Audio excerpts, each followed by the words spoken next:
Hello and once again welcome to my channel. तो आज का ब्लॉग जो है वो इवनिंग रूटीन के बारे में है। जैसा कि आप देख सकते हैं तकरीबन 3 बजने वाले हैं और मेरा घर जो है वो बिल्कुल साफ़ सुथरा हो गया है। हर तरफ से मैंने जो है वो इस टाइम पे पर्दे हटाए हुए होते हैं ताकि अच्छी सी धूप आ जाए। कारपेट फोल्ड किया हुआ है ताकि सब जगह पे जो है वो धूप अच्छे से लग जाए। और अब मैं जा रही हूँ बच्चों को लेने के लिए क्योंकि उनका जो है वो स्कूल का टाइम हो गया था और तमाम जो है वो चीज़ें कंप्लीट करके मैं बाहर आ गई थी। इस वक्त शदीद किस्म की गर्मी होती है और आजकल टेम्परेचर जो है वो 43-44 के लगभग है। तो बस बच्चों को लेकर मैं आ गई थी और उनको जो है वो छोटा मोटा कुछ स्नैक बना के दे दिया था। यहाँ आप मेरा किचन देख सकते हैं। लंच बॉक्सेस भी धो के रख दिए, वाटर बॉटल फिलअप करके रख दी और थोड़ा सा जो है वो मैंने रेस्ट ले लिया था। तकरीबन हाफ़ आवर रेस्ट के बाद जो है वो बच्चे अपना क्लास ले रहे थे ऑनलाइन और मैं जो है वो ये डोर पे बेल हुई थी तो मैंने कुछ ऑर्डर जो है वो ऑनलाइन दिया था कैरफोर से। तो ये जो है वो मैंने रिसीव किया और मैं ये बास्केट जो है वो बाहर रख देती हूँ तो वो आराम से जो है बस बेल रिंग करके इसमें डाल के चला जाता है। तो बड़ी सहूलत होती है क्योंकि जब से ये शॉपिंग बैग्स जो हैं वो बंद हुए हैं तो उसकी वजह से वो लूज़ में सामान लेकर आते हैं। तो फिर ये बड़ा अच्छा सा कन्वीनियंट रहता है कि सामान जो है वो आप एक बास्केट रख दें और आराम से बास्केट उठाकर किचन में ले आएँ।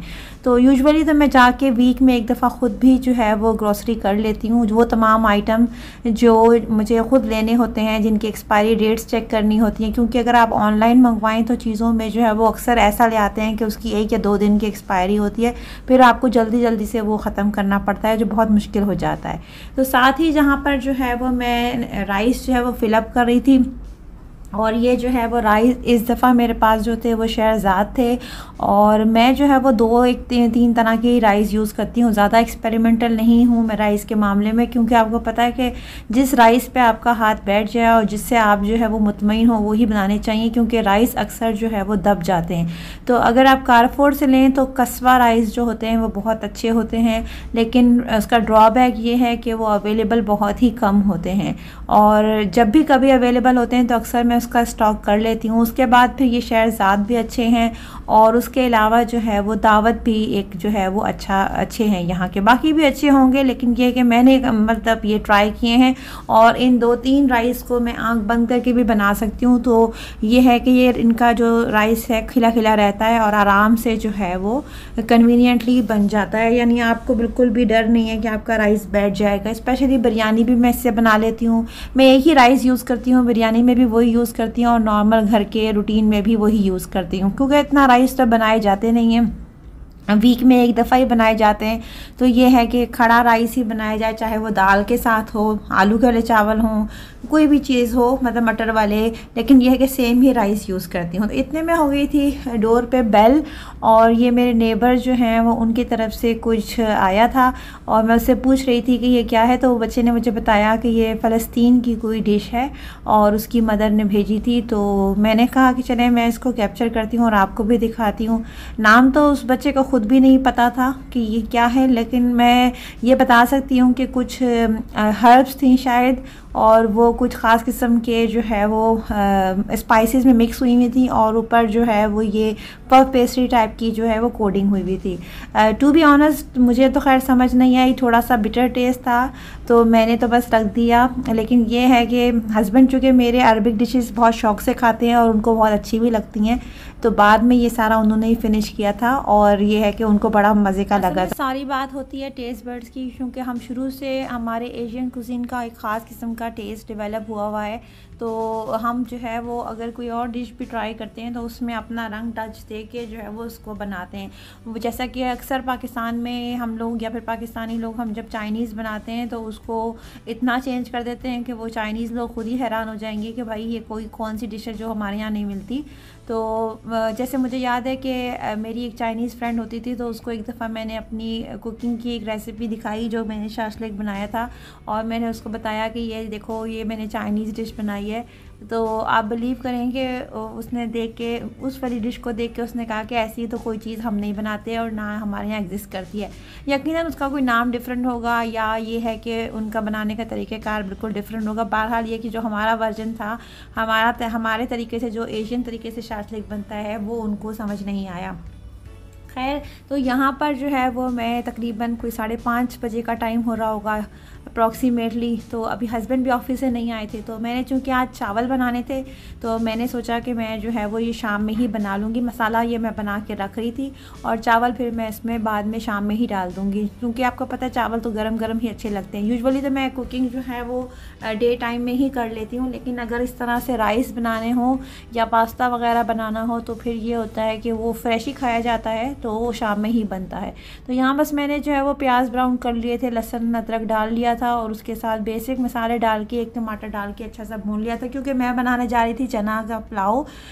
चना चावल बनाने का मेरा इरादा था सादे किस्म का, लेकिन बनते बनते जो है वो मुझे लगा कि थोड़े से जो है वो चटपटे बनाने चाहिए, तो मैंने ये शान का मसाला जो है वो ओपन कर लिया और उसमें से 2 चम्मच बिरयानी मसाला जो है वो डाल के इसके टेस्ट को डिफरेंट कर दिया।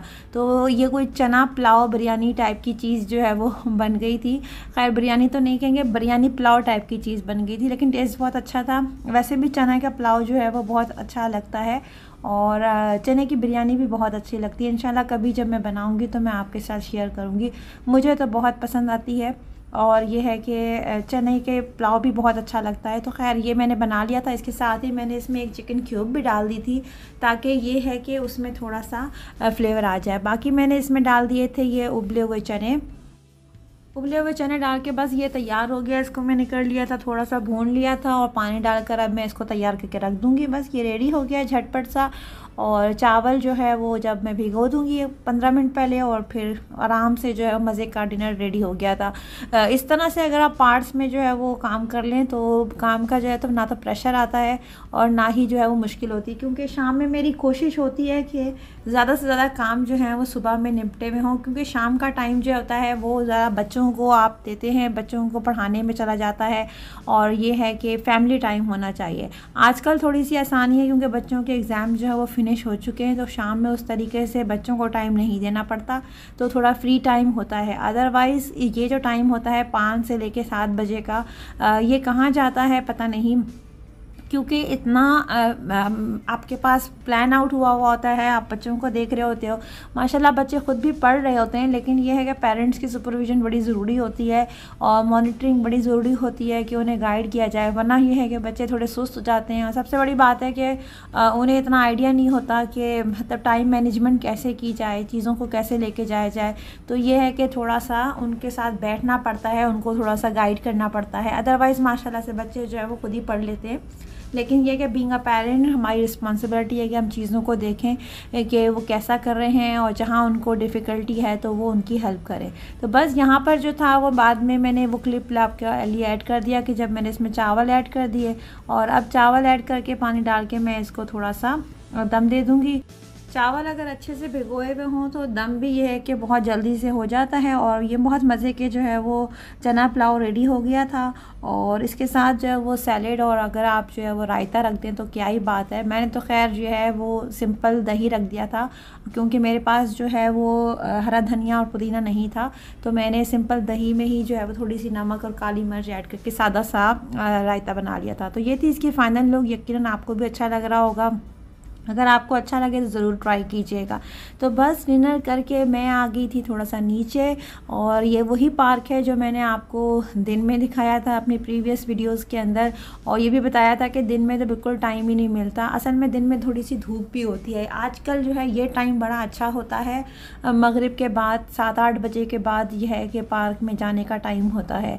लेकिन 7-8 बजे का टाइम जो है वो अक्सर हम लोग डिनर में ही मसरूफ़ होते हैं, तो वो बड़ा पीक टाइम होता है कि आप घर से निकल नहीं सकते। तो आइडियली ये है कि 9 बजे तक के टाइम पे जब डिनर वगैरह फ्री हो जाए और सारे काम ख़त्म हो जाएं, तो इस वक्त ये है कि मैं कभी चक्कर लगा लेती हूँ। नॉट डेली तो खैर मुश्किल होता है, लेकिन ये है कि फिर भी फ्रिक्वेंटली लगा सकती हूँ, आप ये कह सकते हैं। तो आज मैं नीचे आ गई थी और हस्बैंड को भी ये है कि मैं नीचे लेकर आ गई थी। मैंने सोचा कि चलो हम जो है वो दोनों वॉक करते हैं, थोड़ी देर खाना हज़म करते हैं, थोड़ा सा ये है कि नॉर्मल अच्छी हवा जो है वो थोड़ी सी इंजॉय करते हैं, जो कि खैर अब है नहीं, क्योंकि अच्छी खासी अब गर्मियों के दिन स्टार्ट हो गए हैं। फिर भी इस दफ़ा कंपैरेटिवली जो है वो जून में इतना मौसम है कि आप थोड़ा बहुत बाहर आउटडोर को इंजॉय कर सकते हैं इस टाइम पे। वरना ये है कि प्रीवियस ईयर्स में ये टाइम वो है बहुत अच्छा खासा गर्म होता था।